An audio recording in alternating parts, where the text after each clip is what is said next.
when we talk about how much you need, you're like, oh my gosh, how long do I have to work to make that much money? But the thing is, if you're investing little bits, that compounds over time. You're getting dividends that are getting paid in. It is growing. So it's really beneficial to use a compound interest calculator to actually see how much you might need to invest. It might be less than you think. Welcome to the Get Rich Slow Club. I'm Anna and I'm here with Tash, and today we're talking about super and how much you should actually have in super, what the average is in super, and what you can do to have more money in your super. Tash, do you have a money win or loss? Yes, money win, hopefully. I saw Dinner Ladies kept popping up on my feed. Have you heard of them? No. It's meal delivery, but it's mostly ready-made meals that you put in the freezer. So it's not like U-Foods, I guess. So how is it different from U-Foods? I feel like U-Foods is very it feels like a frozen fridge meal. Yeah, it feels like something you've gotten from Coles from the fridge or something like that. Whereas Dinner Ladies feels like it's real food that you've frozen yourself. It feels like more of the proper meal prep stuff. Yeah. So I found a code where you get $25 off. So I ordered 6 dinners and a snack kind of thing, like some fritter mix. And it was $120. So for 2 people delivered, it's $60 each. Oh, wow. Yeah. And what did you think of the food? I've only eaten one thing so far and it's really yum. It was yum. Yeah, okay, so I'll have to review them all first before I say Before you say anything? But so far, so good. I have also a food win. So I have the Woolies Rewards 10% off thing, and I went into the shops and it popped up that I had like free rice, like the extra perks. Do you ever get the perks? Yeah, mine are so random. They're never useful things like rice. So that's cool. Oh, really? I get like really useful stuff. No, mine's like some random drink that I would never drink or something. I still take it though. I'll still take the random drink. I did get the random drink. Yeah, I did get that once. Anyhow, I had the rice and I like boosted it or whatever, and I went to the cashier to pay, and it didn't show up as like a free thing, even though I did that. Yeah. And so I just like flagged it, and he's like, "Oh, I'll just give it to you for free." And then a couple of weeks ago, something similar happened where the barcode was all like wrinkled on like some olives or something I was buying, and they're like, "Oh, I'll give it to you for free." So I was like, "Oh wow, like yay, free things." I've never gotten free things from Woolies before, but yay, yay, free things! Can't complain. Win. All right, let's talk about super. Now, super is essentially your money that you have for your future self. The idea is that you can access it at retirement. Now, it's not a one size fits all kind of number, but there are benchmarks that can kind of help to ensure that you're on track when you do hit retirement. So we're going to talk a little bit about these, what to be aware of, but it also depends on where you are in your stage of life, what you're doing with your career, whether you're taking any breaks, your personal goals, whether you have property, if it's paid off. So let's talk a little bit about the industry benchmarks. So I'm going to run through the balance to be on track for a comfortable retirement, and then also what the average balance actually is for a few different age groups. Not to alarm anybody, because some of these can sound a bit scary because maybe you've been focusing on other things or there might be other things going on in your life, but here's what they are. So from age 25 to 29, the balance needed to be on track for a comfortable retirement is $35,500, but the average super balance is actually $23,474. So a gap of around $12,000. For 30 to 34, the balance needed to be on track is $73,500, but the average balance is actually around $46,000. So a difference of $26,000. 35 to 39, you need $118,000 to be on track, but the average balance is actually sitting around $75,000. So a gap of $42,000. And usually actually when you're looking at newspapers, they'll talk about the average balance. Like I see that quite a bit. It's like you'll see the average balance between men or women, and kind of that'll be discussed. But often you don't actually see what you should have in your super. So this is really kind of useful because that gap can be quite huge. And when you hit around 60, 64, when you're looking at retirement, you should be on track for a comfortable retirement with around $459,000. But most people have an average around $324,000. So that's a huge difference. That's a difference of $134,000 in your super. That's huge. Yeah. So the super you need to be on track for a comfortable retirement, that does assume you own your own home outright as well. Yeah. There's a couple considerations there as well. And if you don't think that you can live on those expectations, it might be worth checking out the ASFA retirement standards to understand that a little bit better, whether you need more or less in your super. So the ASFA, I don't know if that's how you actually say it, but they are the Association of Super Funds of Australia. They suggest that you need around $70,000 to $90,000 a year in income per couple, or $45,000 to $50,000 a year per single person for a comfortable retirement. So typically you need $500,000 to around $640,000 in super at retirement. This is considered comfortable in quotation marks. Comfortable is debatable. Because when I read through, it doesn't include that much stuff and the budgets are pretty small. It's something like you need to have your own house paid off. So if you're renting, this might not be ideal for you. I think it's like taking an overseas trip every 7 years. Yeah. It's like having a haircut that was like really like cheap. $11 a month or something. Yeah. I don't have the actual numbers in front of me, but I remember being like, whoa, if this is what you consider a comfortable retirement. So it is worth looking that up to see if that's comfortable for you, because they also have a suggestion for a modest lifestyle, which is even less. Yes.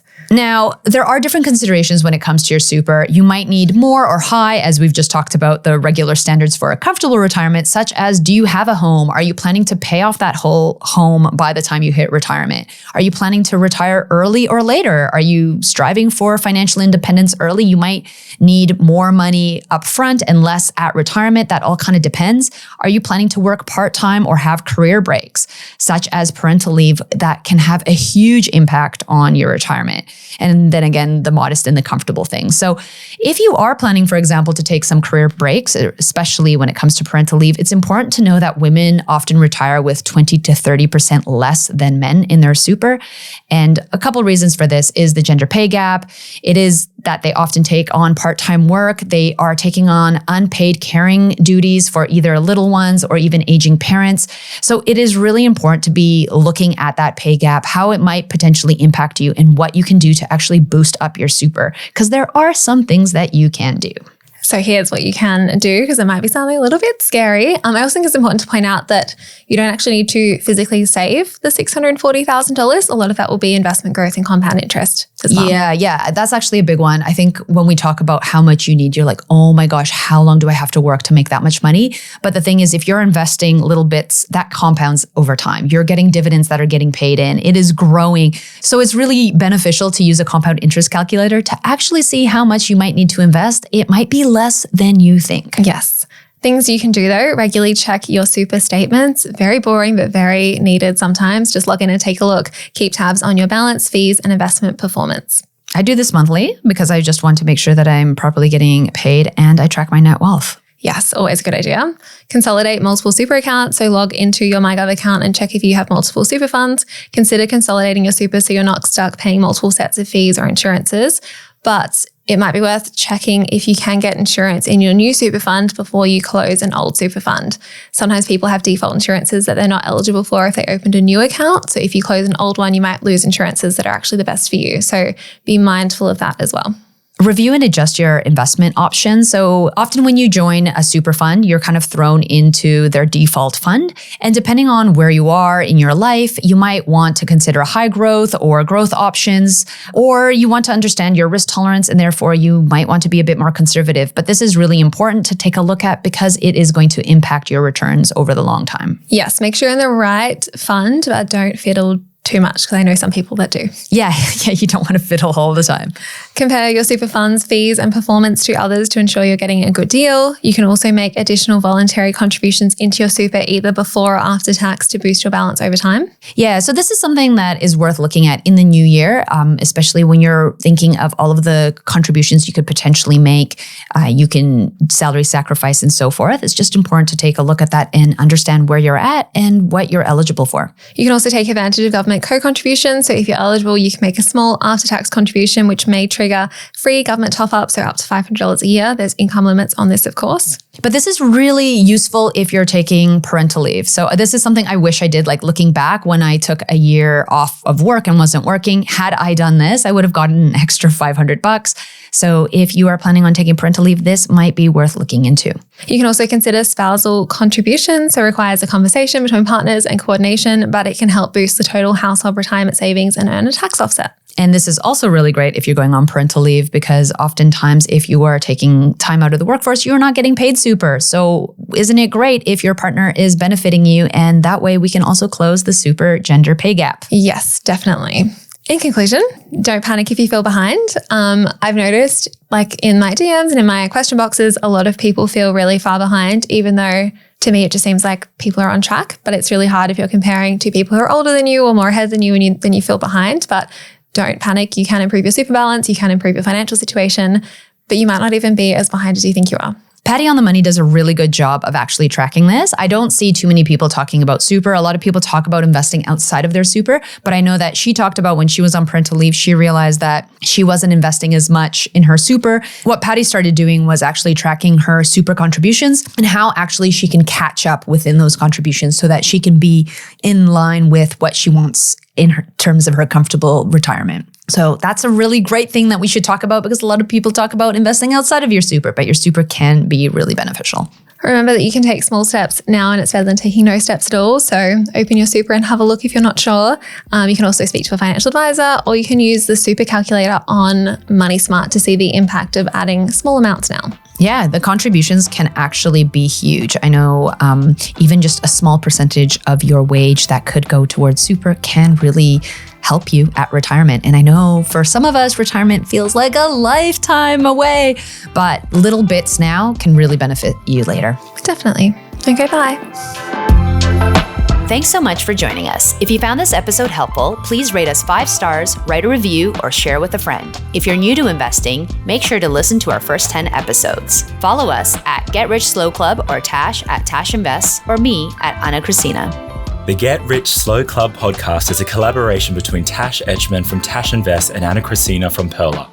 Knowledge is power, especially when it comes to investing. So make sure you check out our financial services guides and read the product disclosure statement and target market determination for any investments you're considering. See our show notes for more info.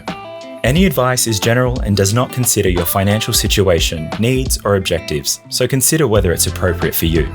This show was brought to you by Natasha Etchman, who is an authorized representative 1299881 of Guideway Financial Services, AFSL 420367, and Perla, who is an authorized representative 1281540 of Sanlam Private Wealth, AFSL 337927. The Get Rich Slow Club acknowledges the traditional custodians of the land we record on. From coast to coast, across land, waters, and communities, we pay our respects to elders past, present, and emerging.